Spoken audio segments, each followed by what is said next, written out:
شباب السلام عليكم ورحمة الله وبركاته. شباب أنا اليوم مو راح أعلمكم تتعلموني. اشتريت دومين من هذا جو دادي. هسه ما أعرف يعني شو أسوي، يعني مثلا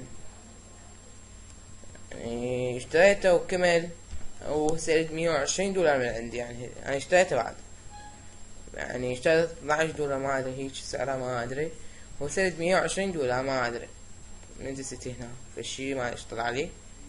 يعني هسه اسوي موقع شلون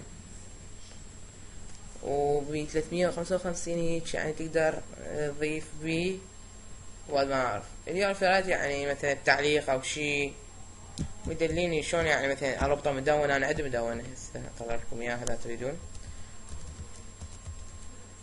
ستار الي ما بس هي كانت هنا. المهم يعني مسوي بس مدونة بس شلون يعني ما اعرف.